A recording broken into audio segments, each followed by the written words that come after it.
Ligados Integrados. Realização Canal Rural. Oferecimento Seara. Surpreenda-se com Seara.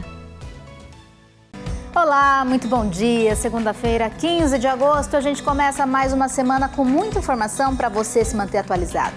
Veja os destaques do dia. No quadro Direto do Produtor, vamos responder a dúvida de uma granjeira sobre salmonela. Em uma mesma propriedade, por que um aviário pode apresentar casos da doença e o outro não? O especialista explica. E mais, manejo nas granjas de matrizes. A alimentação dos galos e das galinhas é diferente. Vamos saber quais são essas diferenças e entender como elas influenciam na produção dos ovos. Tudo isso e muito mais. Ligados Integrados está começando.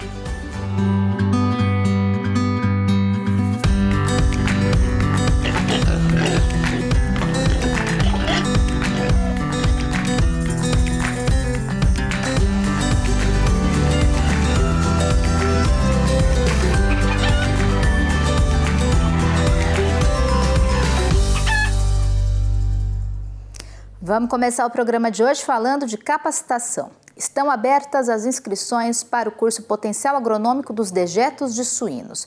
Para participar, você que é suinocultor ou suinocultora só precisa acessar o site da vitrine de capacitações online da Embrapa, que está aparecendo na tela, e fazer a sua inscrição. O curso é totalmente gratuito e conta com 4 módulos de estudos. E agora a gente fala de manejo. Os galos reprodutores são minoria nas granjas de matrizes, mas são fundamentais para a produção de ovos férteis. A ração dos machos deve ser balanceada e controlada para garantir a eficiência reprodutiva dos animais. Mas a alimentação deles tem algumas diferenças em relação à alimentação das galinhas. A nossa equipe de reportagem foi até o sul do país saber mais sobre a nutrição dos animais. Vamos ver?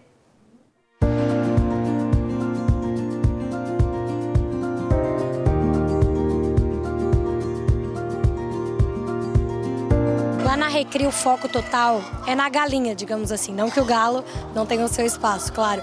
Mas a gente dá muito foco para a galinha. Muita seleção, enfim. Chega aqui na produção, o foco é no galo. Aqui não é feito seleção na galinha. Aqui é feito seleção apenas no galo. São divididos em 4 boxes. Aqui o leve, médio pesado e pesado. Os galos são selecionados e colocados em diferentes boxes de acordo com a categoria. É que cada box recebe uma gramagem diferente de ração para manter um padrão entre eles. Isso vai evitar que os galos tenham uma disputa de comida. E mais ou menos a cada 6 ou 4 semanas a gente repassa cada galo na mão, pesa na balança, vê a conformação do peito e redistribui eles no box adequado. Na produção, o score corporal, que é examinado através do tamanho do peito, também é fundamental para analisar a evolução tanto do galo como da galinha. Não é interessante para a produção que eles engordem demais. O galo que ficar muito pesado, com um peito muito grande, ele não vai conseguir subir na galinha para copular. Ou a galinha não vai aceitar ele. Ele começa a ficar muito pesado, machuca ela e ela não deixa ele subir nela. Então, para que a cópula aconteça e que o ovo fique fecundado, ele tem que estar numa conformação adequada para que ele consiga subir na galinha. E a galinha muito gorda, com um peito muito grande, não é interessante para a produção de ovos dela também. Ela vai produzir ovos maiores, que às vezes podem estourar no momento em que ela está colocando o ovo, pode dar um prolapso e a galinha pode morrer, ou ela realmente diminui a produção de ovos mesmo, né? A gente tem que ter galo bom no lote, galo bom no plantel, para garantir uma boa eclosão. Isso está totalmente ligado à fertilidade. O que acontece? O produtor ele tem um valor bem estimado em cima da eclosão. Eclosão para ele é lucro, para o produtor das granjas de produção, né? Então a eclosão é lucro. Essa eclosão é dada através do nascimento do pintinho, que vai ser o frango de corte. A eclosão é quando o galo está no seu ideal de fertilidade, na fase melhor da vida dele, e que é onde ele está nesse momento, e ele sobe em cima da galinha, a galinha direciona a cloaca dela em direção à cloaca do galo, e eles unem essa cloaca e conseguem fazer a fecundação, a fertilização do ovo, e o ovo fica fecundado. As matrizes chegam na produção com 22 semanas. A partir desse momento, elas passam a receber nutrientes para começar a produzir ovos férteis. A gente vai modificando a ração conforme a fase da galinha para que ela possa ficar preparada para abrir a produção, começar a postura de ovos. Assim que ela começa a postura de ovos, a gente vai direcionando ela, conduzindo ela para que ela coloque os ovos nos ninhos. Dos ninhos eles vão para a esteira de coleta e aí a gente faz uma pré-classificação dos ovos aqui dentro do aviário, depois uma segunda classificação ali antes de desinfetar os ovos e fumegar para enviar para o incubatório. A alimentação das galinhas é um pouco diferente da alimentação dos galos. Enquanto elas comem a ração através desses comedouros que ficam no chão, na cama do aviário, os galos comem através de uma calha. Mas, Gabi, por que há essa diferenciação? Priscila, então, a ração ofertada aos mesmos, elas são diferentes. A ração dos galos, ela vai ter componentes ideais para o desenvolvimento dos galos e a das galinhas, a mesma coisa. Vai ter os componentes ideais para o desenvolvimento das galinhas. Então, elas são tipos diferentes. Aqui na calha da galinha, a gente restringe ela com uma grade, que é para o galo não ter acesso. Através do desenvolvimento da crista, ele não vai conseguir acessar o comedouro da fêmea. No início da vida na produção, nas primeiras semanas, ali vai dependendo do desenvolvimento da crista, a gente coloca um cano nessa grade para evitar que os galos, mesmo com a crista pouco desenvolvida, consigam ter esse acesso. Ao longo da vida deles, quando o galo já está completamente desenvolvido, a crista bem desenvolvida, a gente retira esses canos de restrição, porque dessa forma ele não vai conseguir ter acesso de maneira nenhuma ao comedouro da fêmea. Na granja do Moacir Ré, as galinhas estão com 30 semanas e botam mais de 20 mil ovos por dia. O aviário possui ninho mecânico, mas a coleta é manual. É uma evolução em relação à época em que ele começou na avicultura. Nosso tempo aí começamos catando ovo a unha, né? Hoje, nos últimos aviários, nem bota mais a mão, né? Só faz uma seleção, tudo automático, né? É o caso do aviário do Lédio de Souza. Estão alojados 1.200 machos para 11 mil fêmeas. As galinhas estão com 66 semanas e botam uma média diária de 25 mil ovos. O sistema é todo tecnificado e de última geração. Assim, hoje a galinha, um aviário desse aqui, a gente poderia considerar que é um aviário com ar-condicionado. Então, para a ambiência da galinha, isso aqui é muito bom, é o que tem de mais moderno. O inlet é um dos equipamentos que faz essa troca de ar nos aviários.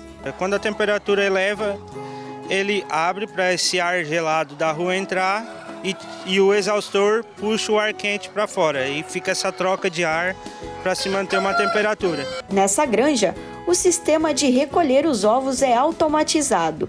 A esteira começa pelos ninhos e percorre de aviário por aviário, até chegar na bandeja. As matrizes ficam na granja em média de 66 semanas produzindo. Após o período, seguem para o abate. Já os ovos eclodidos vão para o incubatório.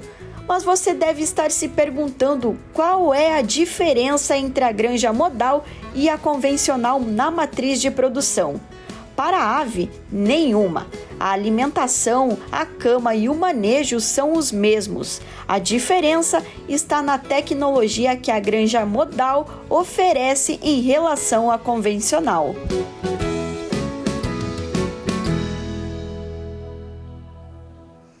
E depois do intervalo tem o quadro direto do produtor. Uma granjeira quer saber por que em uma mesma propriedade um aviário pode apresentar casos de salmonela e o outro não. A gente vai saber daqui a pouquinho, não saia daí. Bom dia, eu sou Ieda Rodrigues, Mormaço, Rio Grande do Sul. O agro é tudo. Ligados e integrados, volta já.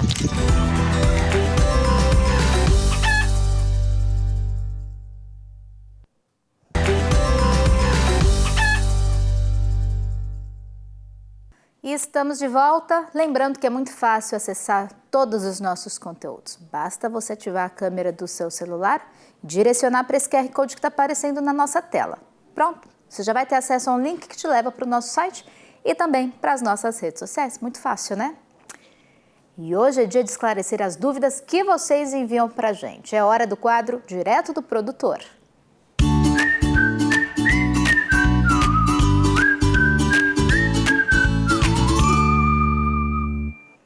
Hoje nós vamos responder a dúvida da granjeira Olirdes Maria Suri. Ela é de Tangará da Serra, Mato Grosso. Vamos ver a pergunta da Olirdes? Meu nome é Olirdes, nós somos granjeiros há 25 anos e a nossa maior dúvida é sobre salmonela. Nós cuidamos 4 barracão. Às vezes dá salmonela em um aviário e não dá nos outros. Nós queremos saber por quê. Obrigada, Olirdes. Quem vai esclarecer a dúvida dela é o João Pimentel, extensionista da Seara, unidade de Uberaba, Minas Gerais. Muito bom dia para você, João. Seja bem-vindo ao Ligados Integrados. Bom dia, Júlia. Muito obrigado. Eu que agradeço por participar. É uma pergunta bem interessante da produtora Lourdes. Hoje, tem um Plano Nacional de Sanidade, então, assim, obrigatoriamente, tem que ser feito um propé desse lote antes que realize o abate dele, correto? Sim. E, assim, é uma amostragem, né? E muitas vezes, realmente acontece isso que ela falou. Dá em um aviário e outro não. Por qual motivo?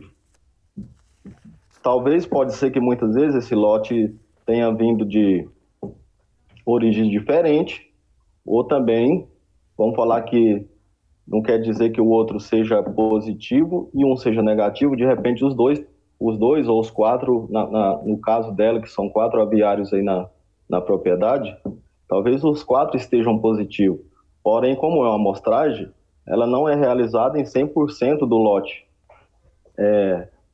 A gente entra no aviário e é feita essa coleta através desse propé, e a gente anda, de repente, talvez eu consegui em um aviário foi identificado que lá existe a positividade e no outro não. E assim vice-versa. Então, tudo isso está relacionado também à questão de manejo, e quando a gente começa a estratificar esse aviário, no caso, que tem sempre uma tendência de, na maioria das vezes, se repetir essa situação, tem que ser tratado de forma diferente. Aí eu vou, talvez, provavelmente mudar a questão do manejo, quem que é a pessoa que trabalha lá, deixar essa pessoa só exatamente nesse aviário, ou se não mudar a rotina de trabalho dele, realizar todas as atividades que tem que ser feitas nos demais primeiro e deixar ele por último. Aí partindo aí do princípio, desde a entrada na propriedade, ter o arco de desinfecção em boas condições, a propriedade bem cercada, isenta de entrada de outros tipos de animais, uso de bota exclusivo, né? Vamos falando assim do manejo, lavar as mãos. Então, assim, tem todos uns cuidados em termos de sanidade que deve ser tomado para que quebre essa questão dessa salmonela. E aí o outro caso que pode ser que pode ser origens diferentes, e se for um lote que realmente seja já positivo, porque existe 2 tipos mais comuns aí de salmonela, que é a Galinário pylori, a pylori, e que ela ataca exatamente no desempenho do lote em si, em resultado zootécnico, vamos falar assim, apresentando um dos sintomas, passagem de ração, e quando é identificado esse tipo de salmonela, lá nas matrizes, o ideal é que esse lote seja descartado. E a outra salmonela mais comum, que pode atacar a saúde humana, seria a tifimuri, e nesses casos ela pode provocar na saúde humana diarreia severa, e no caso tem que ser tomado esses devidos cuidados, fazer uma rastreabilidade para que não deixe isso acontecer, e quando acontecer, exatamente no caso da tifimuri, esse lote ter um cuidado devido, com certeza será descartado, exatamente para que não venha a ser consumido pelo ser humano, vamos falar assim, certo? João, você falou algo interessante, né? A salmonela é uma bactéria e esse micro-organismo causa preocupação também por ter múltiplos sorotipos. Pode acontecer de eu ter um tipo de salmonela no aviário e um tipo de salmonela diferente no outro aviário, na mesma propriedade? Sim, na realidade existe mais de 2.500 tipos de salmonelas diferentes, né? Essas são as mais comuns que eu citei aí, que prejudica tanto a saúde animal como a saúde humana. No caso da tifimúria, ela prejudica mais a saúde humana na questão de uma diarreia, uma infecção, uma coisa mais severa. Então, por isso que é feita uma rastreabilidade. Aí, partindo para a questão dos manejos, que isso pode ser evitado, vamos falar aí também na questão do intervalo. Tem que ser feita uma boa fermentação de cama, que é o ilonamento dessa cama, onde desde do princípio que ali a gente começa a fazer essa fermentação, aí existem os controles de roedores, os controles de inseto, que tem que ser feito adequadamente, e mais o manejo em si, ou seja, muitas vezes é melhor até eu deixar uma mão de obra que ela não se misture com uma outra, no caso dela que ela tem 4 aviários. Aquele aviário deu positivo, não deixa mais aquela mão de obra ir lá num aviário que, por exemplo, se tornou negativo, porém, provavelmente ele pode ser positivo também, desde que, quando um galpão dá positivo, a propriedade inteira, devido a ela ser uma propriedade só, ela se torna positivo, porque é um cercado só, no caso, né? Então, todo lote em si, daquela propriedade, no caso da biosseguridade, toda ela se torna positiva. Então, assim, quando eu separo essa mão de obra, eu vou estar evitando até mesmo para estar levando contaminação para os demais, para que isso não venha acontecer com frequência. Então, como a Olirdes falou, pode sim haver caso de salmonela em um aviário e no outro não, numa mesma propriedade. Aí você me explicou para a gente então, que pode ser um caso decorrente de pintinhos de origem de ovos diferentes, e aí um ovo pode estar contaminado e o outro não, porém a gente também tem que ficar atento, porque pode ser que haja disseminação de salmonela num lote por conta de um vetor, como um roedor, por exemplo, e aí não acontece num lote, mas se a gente não tomar os cuidados sanitários necessários, a gente também, o ser humano, pode ser vetor e acabar transmitindo salmonela de um lote para o outro, certo, João? Correto, que é a chamada transmissão cruzada. E também é assim, bem interessante, no aviário, quando ele é positivo, trabalhar muito mais a questão da mortalidade, não deixar, talvez eu faça o processo de tirar as aves mortas, os animais mortos ali, uma vez ao dia. Talvez o interessante é que faça 2 vezes, no período da manhã e no período da tarde, para que realmente esses animais não venham infectar mais a questão do plantel no geral, né? João, rapidamente para a gente finalizar, qual que é o sinal clínico da salmonela? O que é que o produtor tem que observar ali? Se verificar alguma coisa diferente, já tem que chamar o médico veterinário? Na realidade, isso é só identificado através do PROPÉ.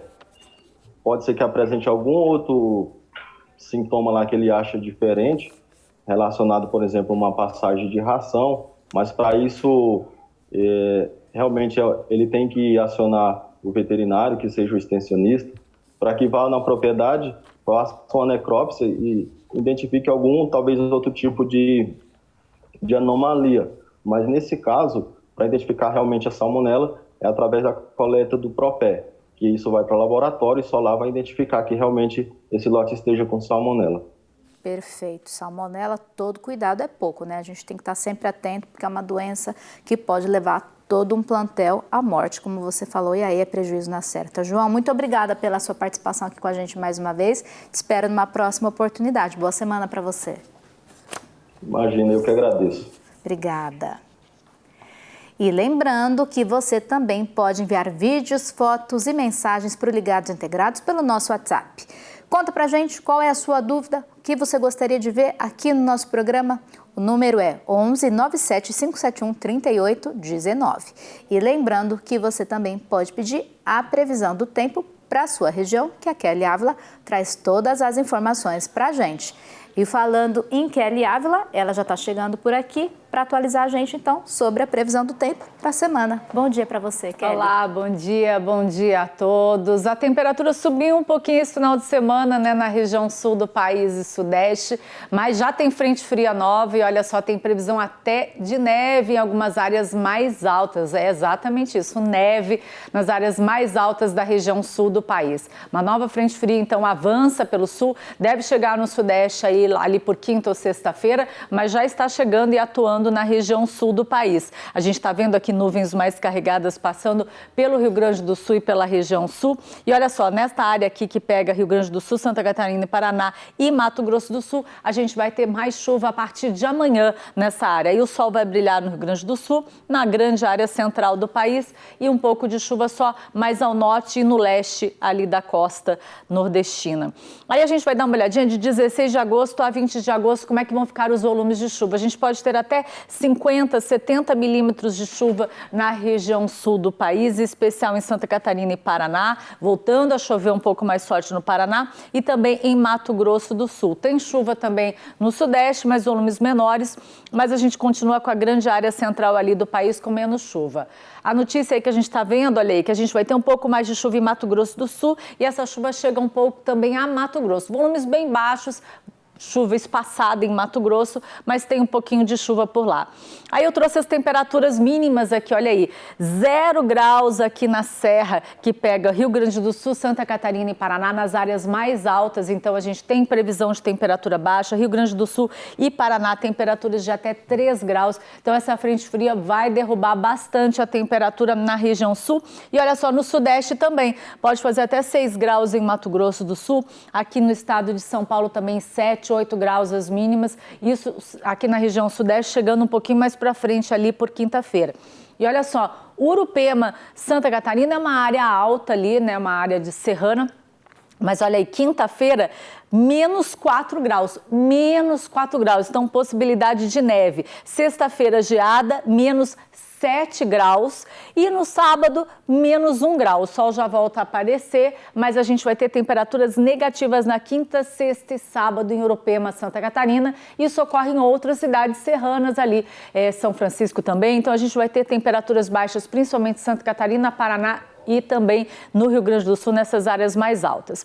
Aí agora a gente vai responder o telespectador de Coronel José Dias, Piauí, que quer saber a previsão do tempo para lá, mandou pergunta pra gente, olha só, por lá a temperatura é bem diferente, mínimas de 19 graus e 18, olha aí, máximas de até 31 graus, fazendo bastante calor, que é comum ali para essa época do ano ali no Piauí. E o sol prevalece em todos os dias, sem previsão de chuva. Como é que vai ficar o próximo período? Olha aí, ó, 30 dias sem previsão de chuva em Coronel José Dias, Piauí. O tempo vai ficar firme, sem nenhuma gota de chuva. E como é que ficam as temperaturas? Mínimas entre 16 e máximas de até 35 graus lá no dia 15 de setembro. Então a gente vai começar a primavera ali no Piauí com bastante calor. Aí o pessoal querendo saber se essa frente fria vai ficar quanto tempo, né?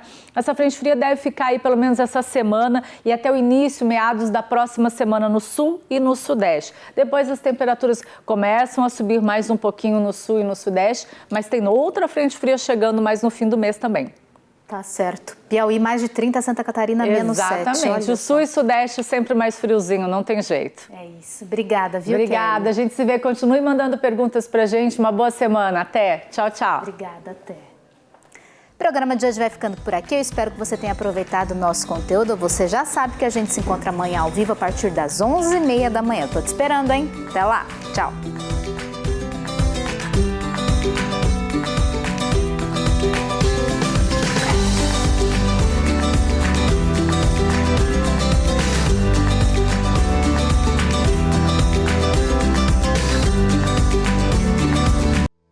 Ligados Integrados.